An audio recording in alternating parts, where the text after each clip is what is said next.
que se encontra em Apocalipse, capítulo 4, o versículo de número 1, que nos diz o seguinte: depois dessas coisas olhei e eis que havia uma porta aberta no céu, e a primeira voz que eu vi, que era como de trombeta ao falar comigo, disse: suba até aqui, e eu lhe mostrarei o que deve acontecer depois dessas coisas. Olha que palavra maravilhosa, não é?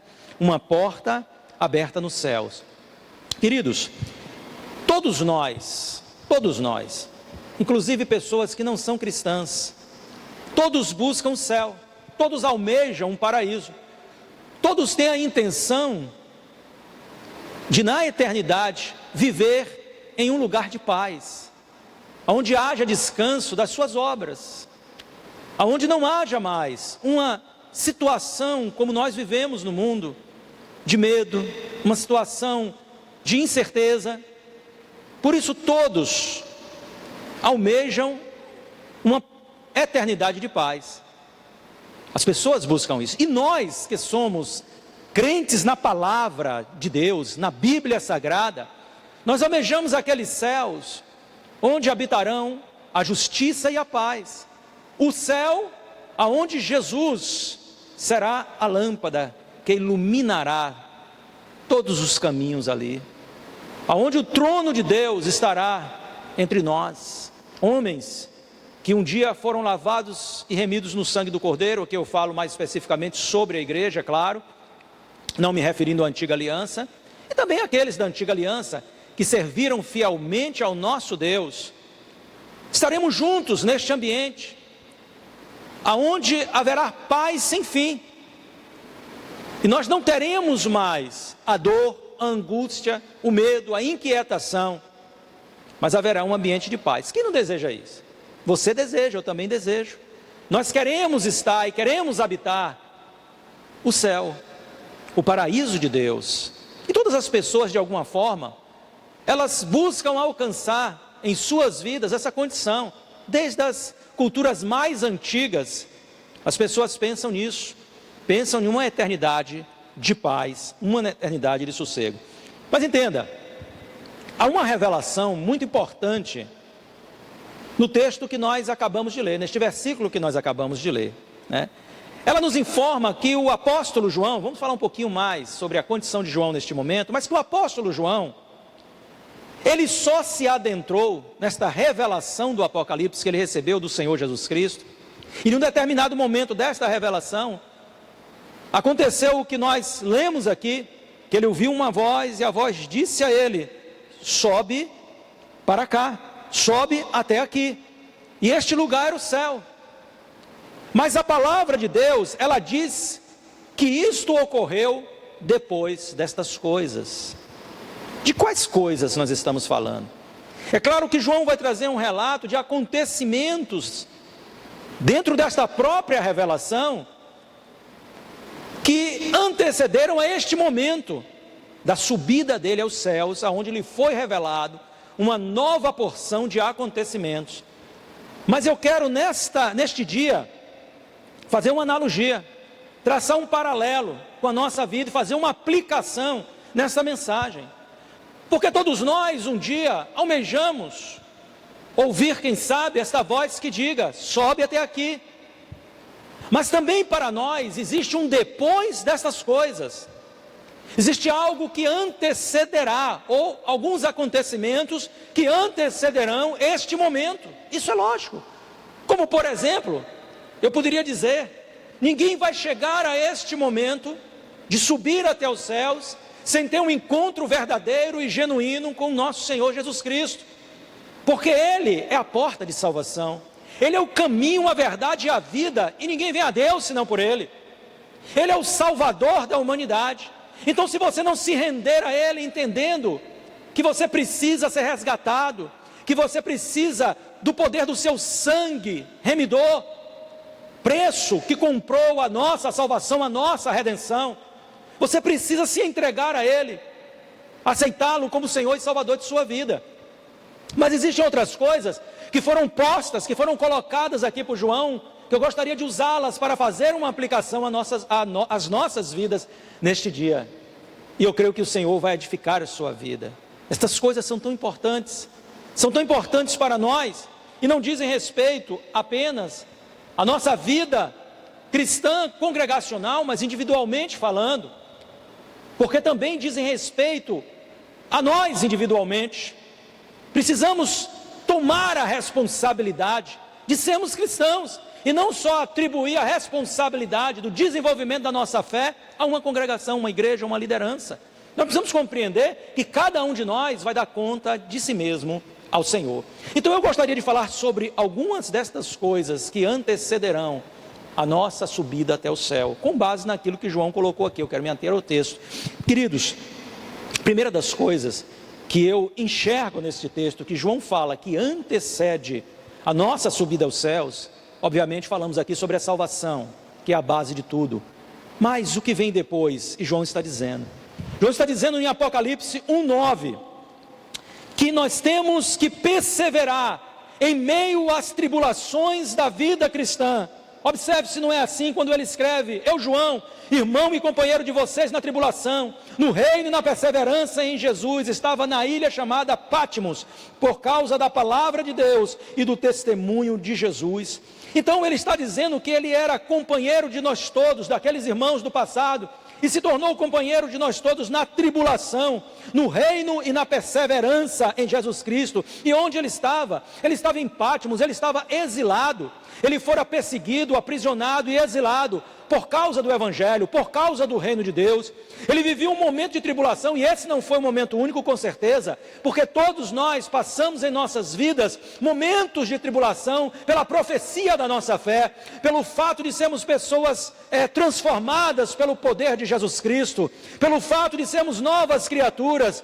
O pecado, ele já nos incomoda, o pecado, ele já nos faz sofrer, e não, além disso, e não obstante a isso, nós temos também as perseguições que vêm determinadas em nosso caminho.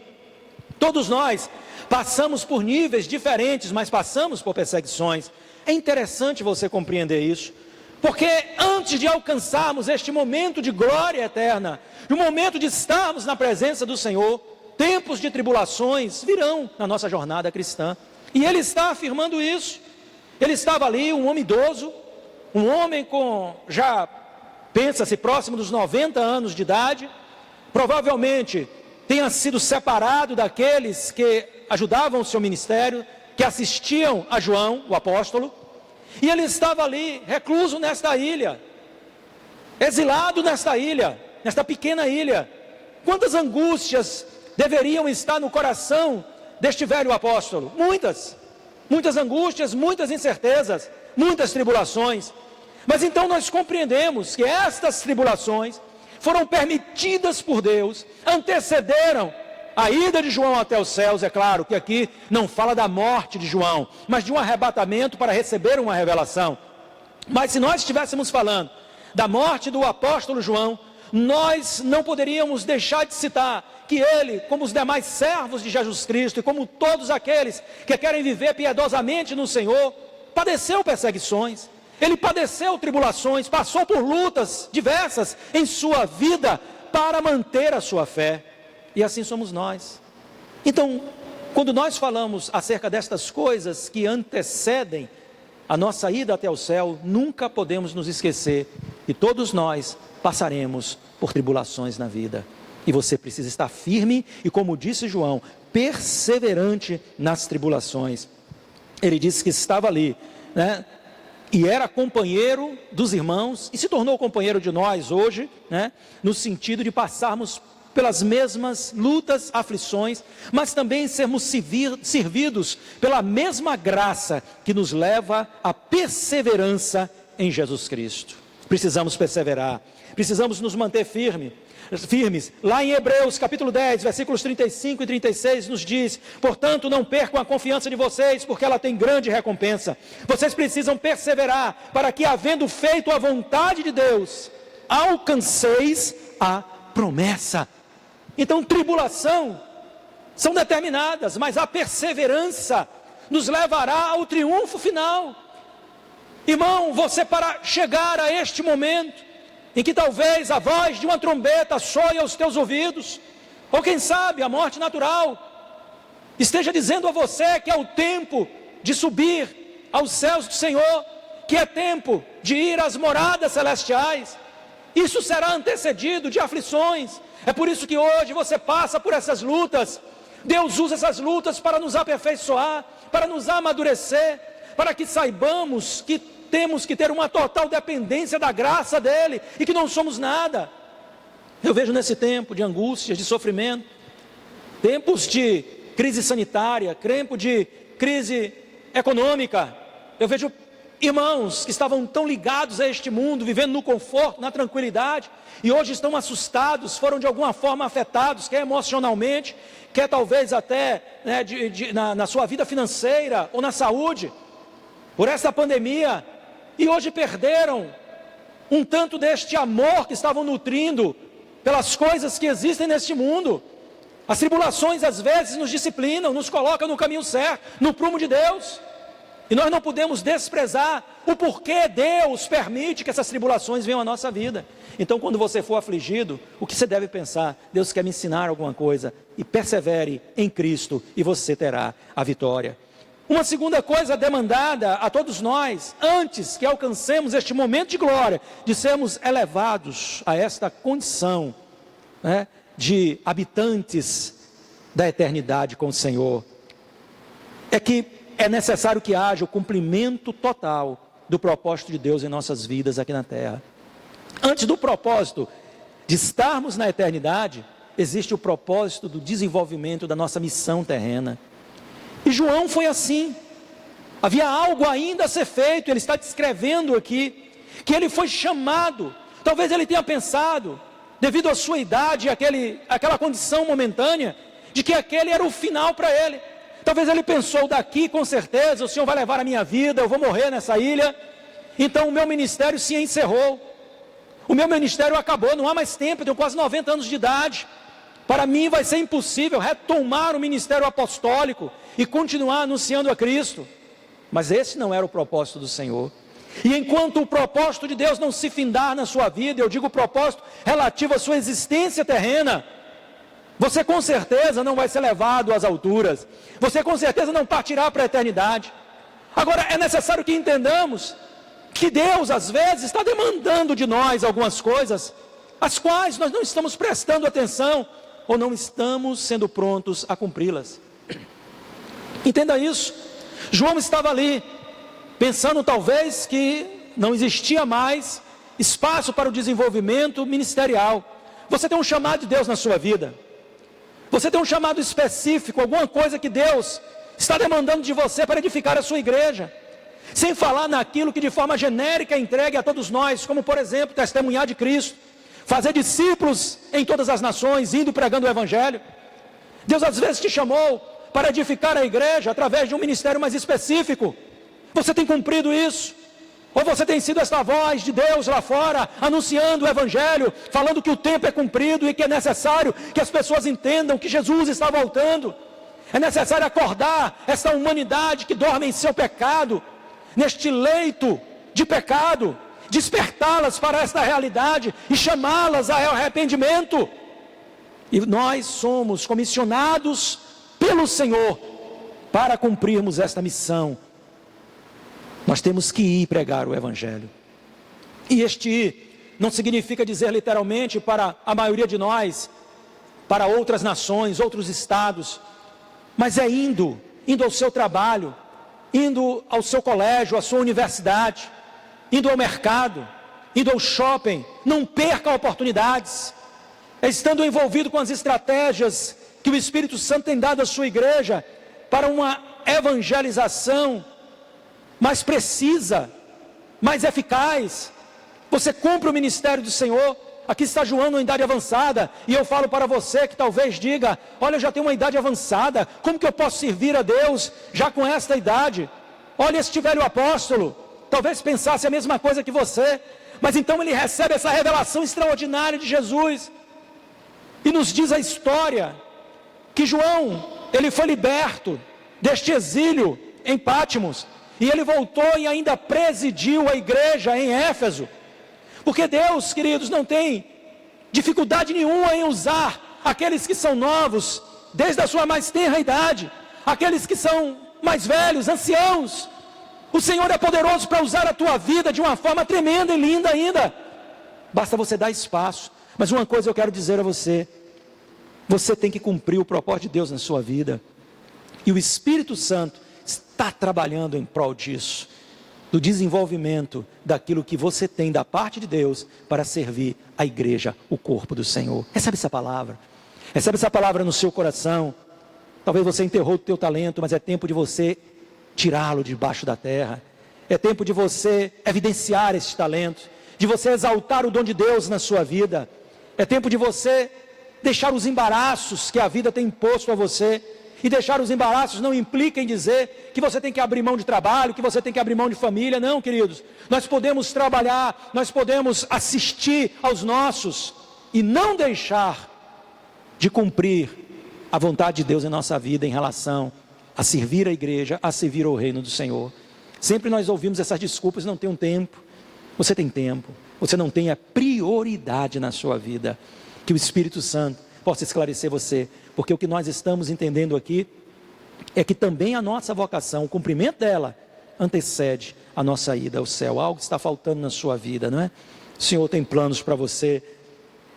E então, o terceiro e último ponto que eu quero discorrer aqui, que antecedeu este momento em que João foi assunto aos céus, e trazendo esse paralelo de comparação, nós estamos querendo aqui dizer o seguinte: nós um dia também receberemos esta ordem de subir até a presença do Senhor, quer seja pelo arrebatamento, quer seja pelo cumprimento do número dos nossos dias nessa terra, não importa.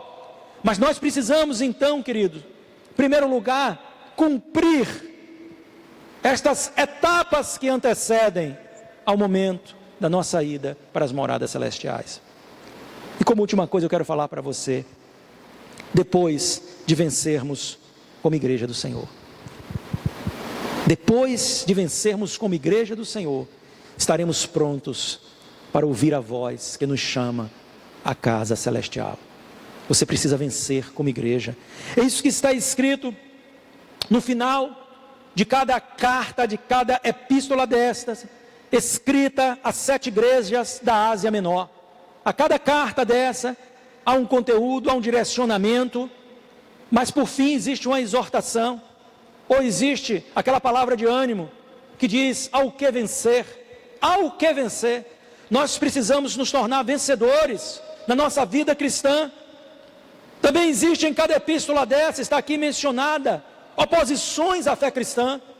E para que vençamos como igreja do Senhor Jesus Cristo, nós precisamos, queridos, vencer essas oposições que estão aqui propostas, porque essas oposições não eram apenas específicas dessas igrejas na época do apóstolo João, na igreja primitiva, mas estas oposições são encontradas hoje, e muito mais do que essas. Vamos nos ater a algumas delas, mas muito mais na nossa igreja atual.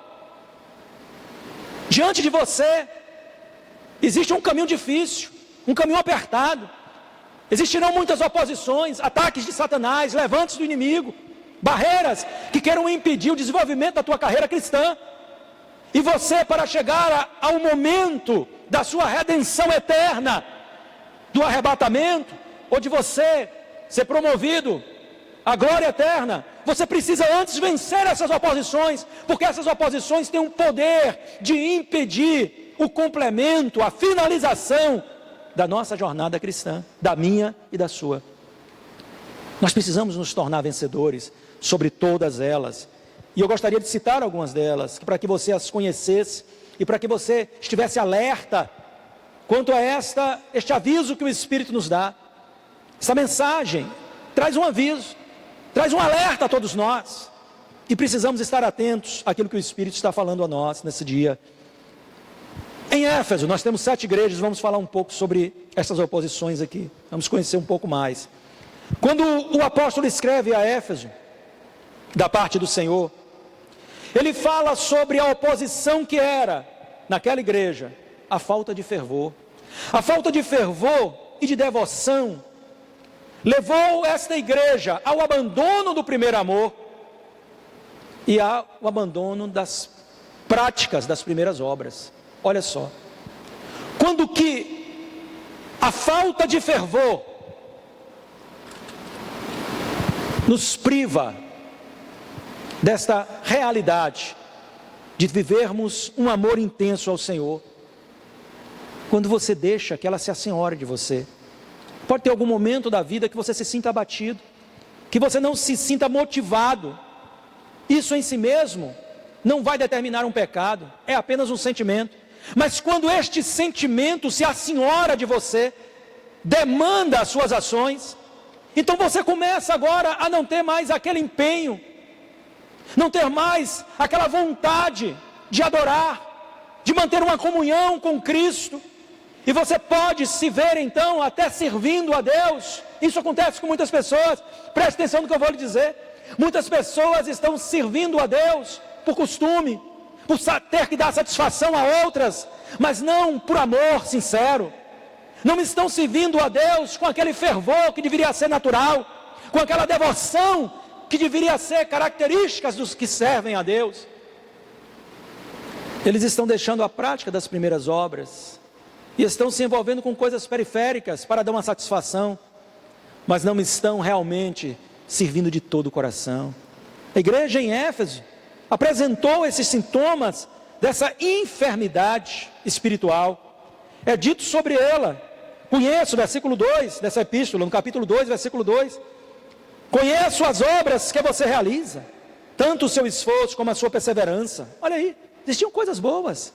Sei que você não pode suportar os maus, e que pôs à prova os que se declaram apóstolos e não são, e descobriu que são mentirosos.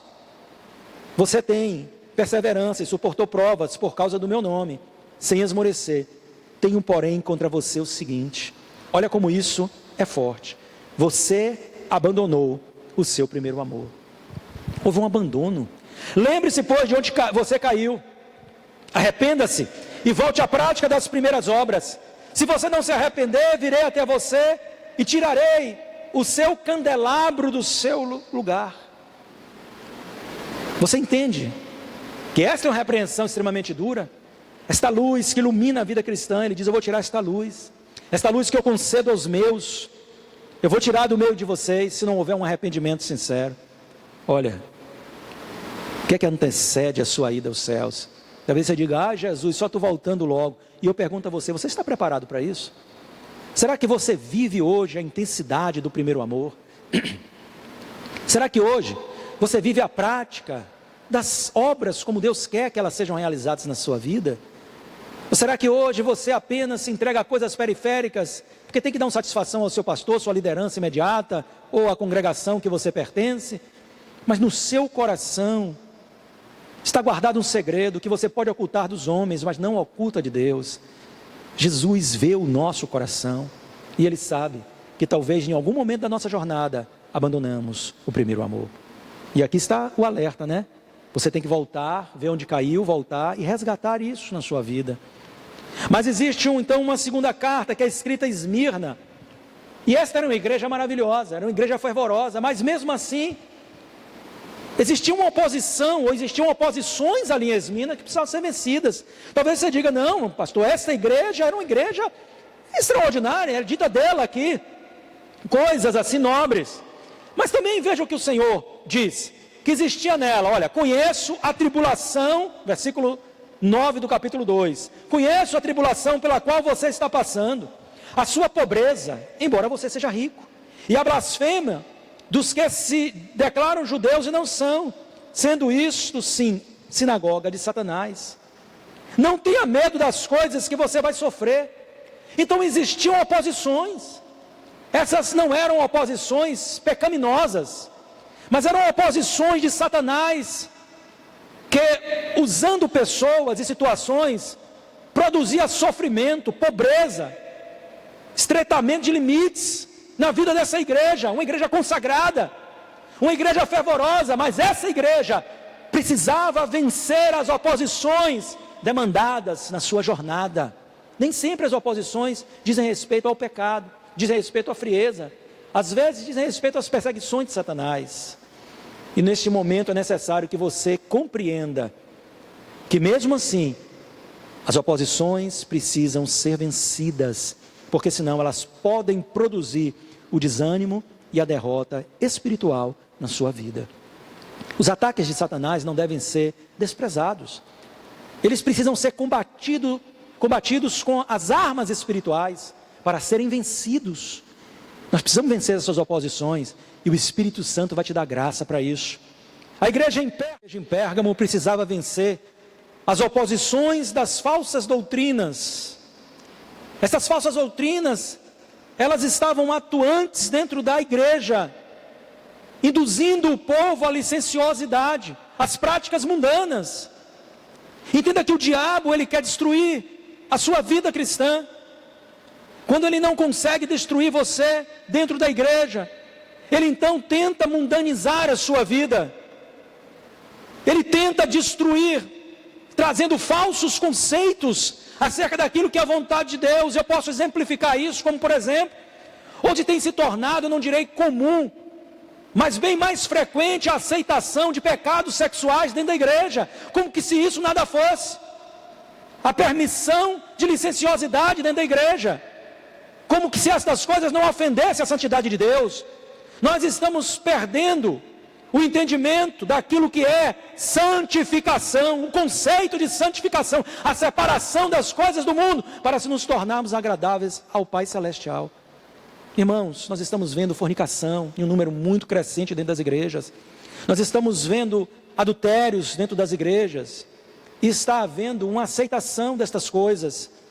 E eu clamo nesta manhã, nesse dia, ao Senhor, para que Ele cubra a tua vida e te livre deste mal. Te livre de anuir a este estímulo carnal e pecaminoso. Não deixe que nenhuma cultura que se adentre à igreja, que venha em forma de falsa doutrina, ou mesmo como, sabe, aquele sentimento sutil de que isso não é tão errado, afinal de contas você conhece até pessoas que fazem coisas piores, que Deus não vai se importar tanto com isso. Vai sim, porque o pecado é uma afronta a um Deus santo, vivo e verdadeiro. Mas ainda a igreja em Tiatira, haviam oposições ali, uma doutrina que era praticada e que era dita dela, a doutrina de Jezabel. Quem era Jezabel? Jezabel foi a mulher de Acabe, uma princesa sidônia que se casou com o rei Acabe, era uma feiticeira. Ela estava na liderança do culto a Baal, e este culto era ordenado ali, tendo a prática da prostituição cultual. Então, era uma mulher vendida aos pecados, à prática dos pecados, como eram aqueles cananeus, os quais Deus havia mandado que Israel os expulsassem da terra. E o que fez o povo? O povo se aliançou muitas vezes com estes cananeus, e o pecado entrou no meio do povo do Senhor.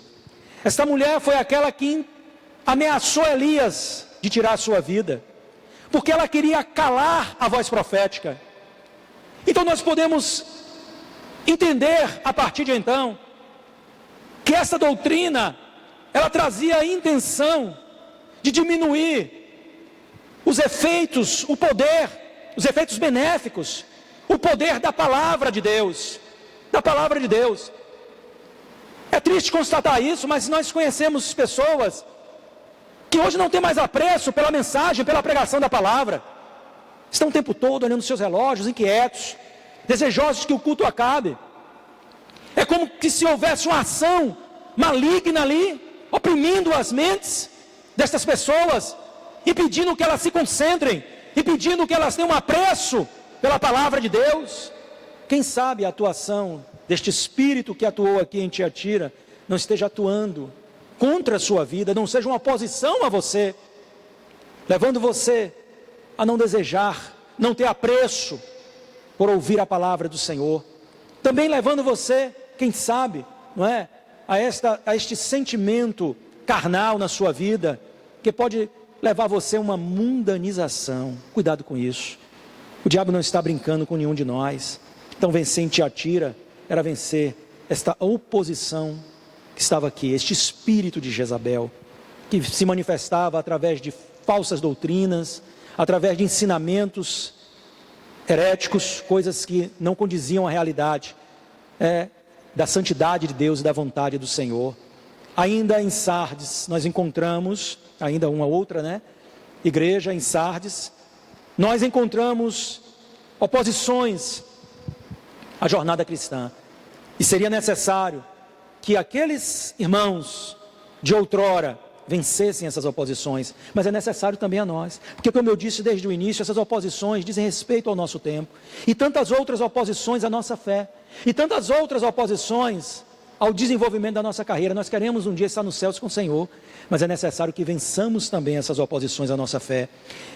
A morte espiritual estava aqui em Sardes, e a desaprovação do Senhor quanto às suas obras. No capítulo 3 está escrito o seguinte: ao anjo da igreja em Sardes escreva: estas coisas diz aquele que tem os 7 Espíritos de Deus e as 7 estrelas. Conheço as obras que você realiza, que você tem fama de estar vivo, mas está morto. Eu chamo a sua atenção para isso. Tem fama de estar vivo, mas está morto. Muitas pessoas às vezes olham para um comportamento cristão meramente religioso, ou seja, uma frequência à igreja. Talvez você seja assim, alguém que frequente assiduamente a igreja que você congrega, mas as pessoas atribuem a você o nome de que vivem, mas você vai lá, você se envolve, mas o Senhor conhece o teu coração e sabe que existe ali um estado espiritual de morte, talvez por um pecado não confessado, sem arrependimento. É tempo de você se purificar, porque está escrito que aquele que é santo deve se santificar mais ainda. Jesus está às portas. Prepare-se, irmão, santifique a sua vida. Então ele está dizendo isso, e ele continua falando: fique vigiando e fortaleça o restante que estava para morrer. Confirma o resto, confirma aqueles que ainda estão em pé. Então talvez exista esta oposição, a oposição desta frieza, desta morte espiritual, e a oposição também da desaprovação, porque o Senhor vai dizer a ele, que porque verifiquei que as obras que você realiza, falando à igreja, que as obras que você realiza não são íntegras na presença do meu Deus. Jesus não viu integridade naquelas obras. Jesus não está dizendo que as obras não aconteciam, não existiam. A questão aqui é que não havia integridade. Quando não há integridade, alguma coisa foi corrompida de alguma forma. E esta corrupção levou à desaprovação do Senhor. Presta atenção nisso. Talvez essa seja uma condição na sua vida, ou de pessoas que você conhece e você as pode ajudar. Esteja em vigilância, se oponha a isso no seu viver, se oponha a isso na sua igreja. Nós não podemos permitir que essas coisas aconteçam. Em Filadélfia foi outra igreja extraordinária, mas existia uma oposição em Filadélfia, e o Senhor fala sobre isso. Ele fala que essa igreja tinha pouca força.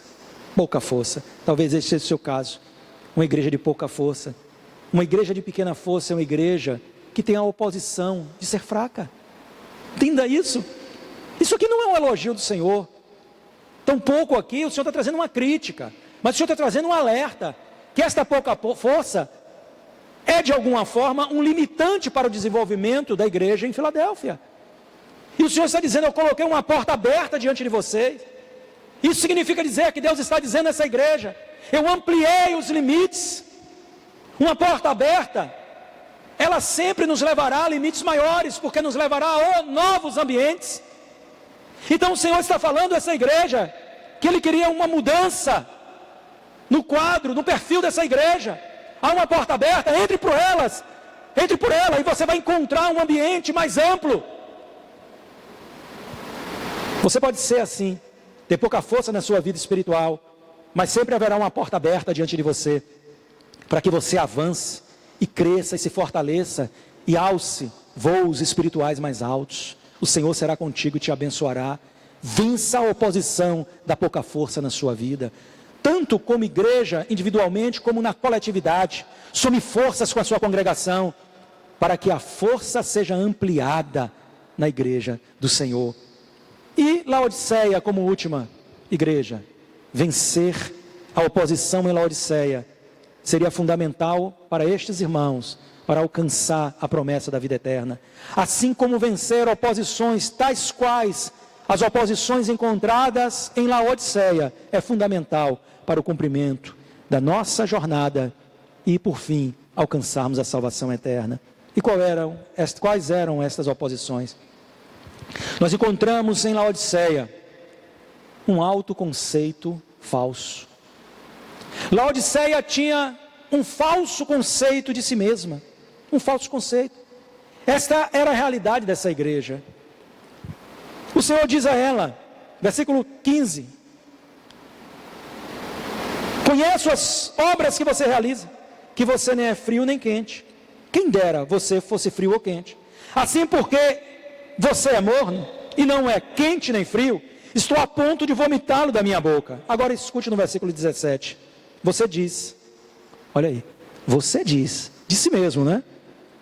Sou rico, estou bem de vida e não preciso de nada. Mas você não sabe que é infeliz, sim, miserável, pobre, cego e nu. Quando nós mantemos um autoconceito errôneo de nós mesmos, isso é um grande perigo.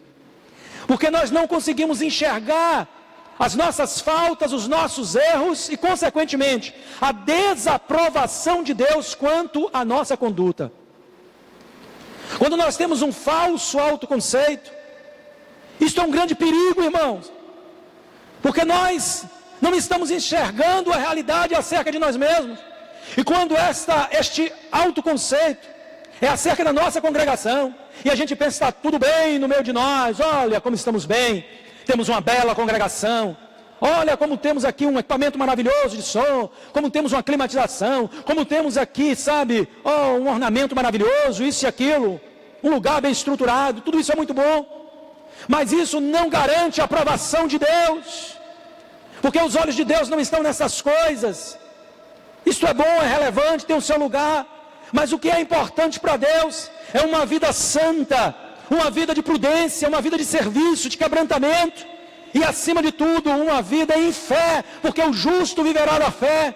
Não adianta ter toda uma estrutura perfeita e viver no pecado, viver de forma fria, ou quem sabe até morna, não é? O morno aqui eu creio, porque Jesus disse, se tu és quente, tu és um crente fervoroso. Se você é frio, você talvez não seja um crente, e os olhos do Senhor estão ali, olhando para aquele que é descrente para resgatá-lo. Mas quando você tem alguém que um dia passou por uma conversão, que está no estado de mornidão espiritual, Jesus vai dizer aqui a esta igreja, eu estou prestes a vomitar-te da minha boca, estou a ponto de lançar você fora. Agora ele diz que há uma oposição, e a oposição é pobreza e cegueira espiritual, e falta de vestes espirituais, pobre, cego e nu, pobre, cego e nu, são oposições terríveis. Essa pobreza obviamente não era material, porque aparentemente a igreja em Laodiceia era uma igreja de posses, uma igreja de uma condição financeira boa, mas existia uma pobreza espiritual, uma cegueira espiritual, e uma falta de vestimenta espiritual, embora pudesse haver muito glamour no vestir dos membros dessa igreja. Mas verdadeiramente o Senhor estava procurando as coisas que dizem respeito à espiritualidade, como prioridade. Deus se importa com você, Deus cuida de você, Deus quer você vivendo em uma boa condição financeira, mas para muito mais além disso, Deus se importa com o estado da tua alma, do teu espírito, porque o que Ele quer é que naquele grande dia você tenha vencido todas as oposições pecaminosas e do que diz respeito aos levantes de Satanás, para que você esteja apto à glória eterna. Tenha por certo uma coisa, um dia nos encontraremos com o Senhor, quer pela morte, quer pelo arrebatamento, ou aqueles que não se encontrarão assim, se encontrarão no grande dia do juízo final. Mas se você é a igreja do Senhor, esta palavra vem como alerta para o seu coração. Esteja ligado, porque só depois destas coisas, depois destas vitórias, depois desta entrega, depois talvez de passar por sofrimentos e vencê-los com perseverança, nós nos encontraremos na glória eterna para todos sempre. Amém. Que Deus te abençoe.